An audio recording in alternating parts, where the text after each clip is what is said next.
Okay, here we go. We are back in the saddle. We are going through the Bible in a year, doing an overview of it. We've been saying 230 miles an hour on the bullet train, watching the landscape as we go by. And so now we are in the section known as the prophets. Now, in your English Bible, the prophets go in an order that's completely out of order.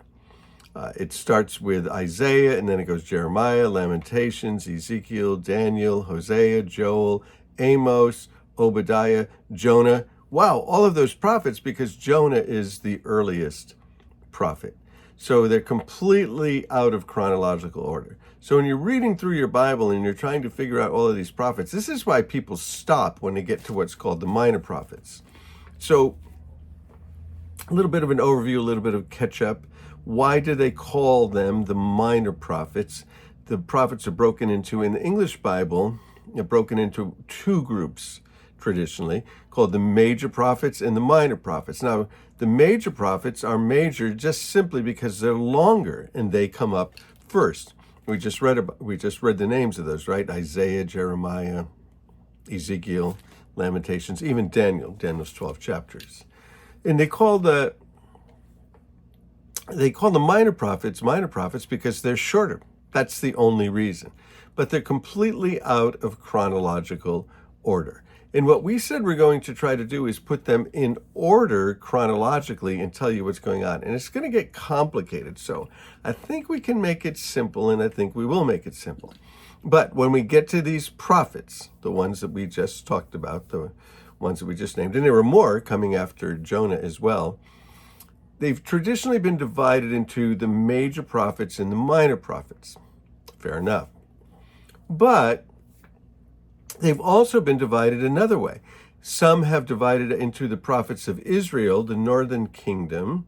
That was the kingdom divided. There was a civil war, and there was a northern kingdom with 10 tribes known as Israel, and there was a southern kingdom with 2 tribes known as Judah. And so some people have divided these prophets up into the prophets of Israel and the prophets of Judah.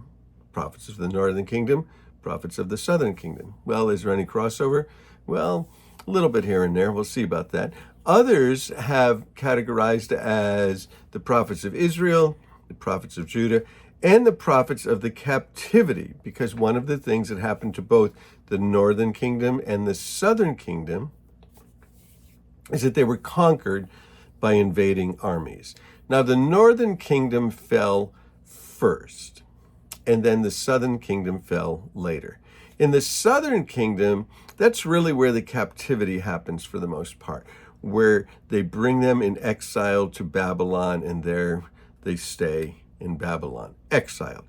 And so those prophets would be Daniel, Obadiah, Ezekiel. But, some of the other prophets sort of, get their fingers in there a little bit, but those are the prophets of the captivity. Then they come out of the captivity, aka also known as the exile. So they eventually come out of exile after 70 years, just like the prophet Jeremiah had said that they would. And so then you have prophets of the return to Israel, post-exile. Those would be Haggai, they would be Zechariah, Malachi. So how do we want to divide it up, and what do we want to look at? Well, we're going to look at it chronologically, and we're going to try to place where all of these prophets belong. So let's go one more time chronologically through the Bible, and you might want to take your table of contents out and look at the way that the prophets go in the English Bible and the way that we're going to see them. Because the way that the Bible is constructed, and once we get the construction of the Bible and the things that are happening in those books, we're going to get the big picture. It's going to be amazing. By the time we finish this, it's all going to come together, and we'll see the big picture and how everything fits together. So it starts with, if you've been with us, we've done this many times. Has it been 100? I don't think it's been 100 times, but it's been a lot of times. And so it's the first 5 books of the Bible. It's Genesis, Exodus, Leviticus, Numbers, and Deuteronomy, also known as the law, known as the law of Moses, known as the Torah, known as the 5 books. Sometimes it's just known as Moses, so it gets a little bit confusing. But anyway, there's those 5 books.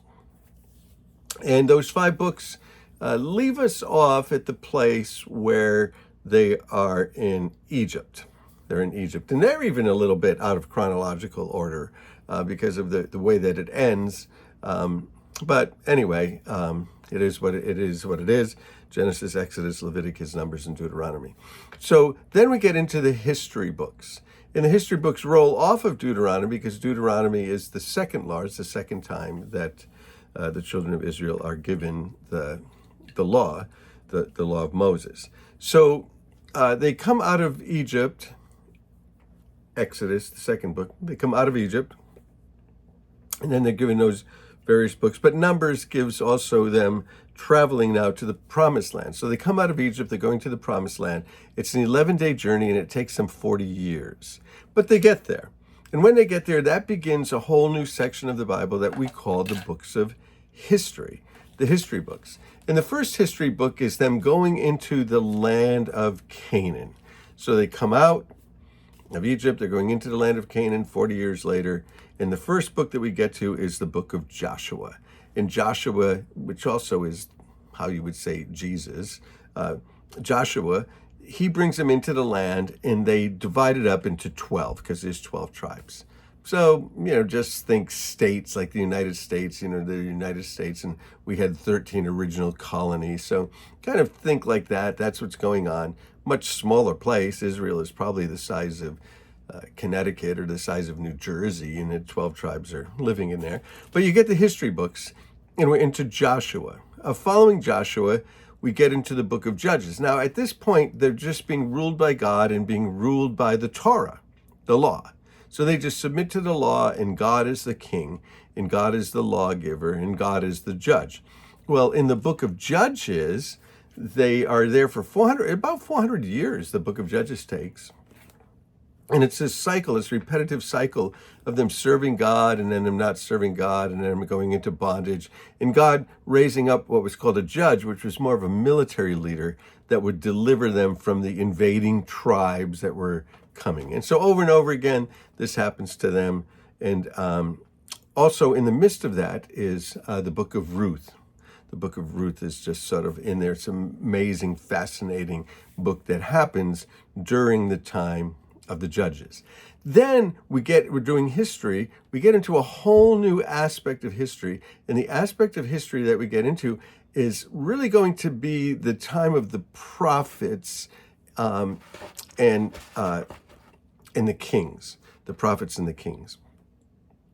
So when we get to 1 Samuel, the prophet is sort of trying to keep them on the right track, right? But the people are going to ask for a king. And that's what happens in 1 Samuel. They ask for a king, and they get King Saul. And it didn't work out really well. Saul was just not the right king for the right place and just turned out to be a disaster. And then they get King David. So in the history, it goes 1 Samuel and 2 Samuel, the time of the prophets and the kings. And that's also where we find David's son, Solomon. He becomes king. So all of those books, 1 and 2 Samuel, really kind of the family of David. When Solomon finishes his rule, his kingship, he passes it on, and it divides into two. That's where the civil war happens. And then you have 1 and 2 Kings, and that's the story of the kings in the north and the kings of the south, but mostly the kings of the north.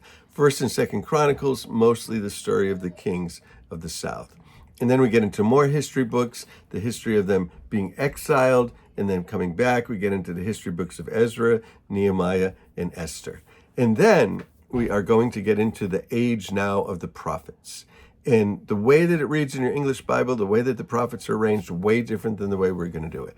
Here's the order we're going to do it. If you want to take out your Bible and compare it, you'll be crazy to see the way that we're doing it to the way that it's lined out. We're doing it chronologically. We're going to go from Jonah. Now, these are prophets of Israel, the northern kingdom. Jonah, Joel, Amos, Hosea, Isaiah, and Micah. Israel prophets. Prophets of Judah, southern kingdom. Nahum, Zephaniah, Habakkuk, Jeremiah. And then they go into captivity. Daniel, Obadiah, Ezekiel. Then they come out of captivity, and it's going to be Haggai, Zechariah, and Malachi. So we're going to try to put it together. I think it's going to work. So stick with us. We're going to do the prophets. We'll be talking about Jonah next time we meet together. So we'll be doing an overview of the book of Jonah. Hey, love you guys. Talk to you soon.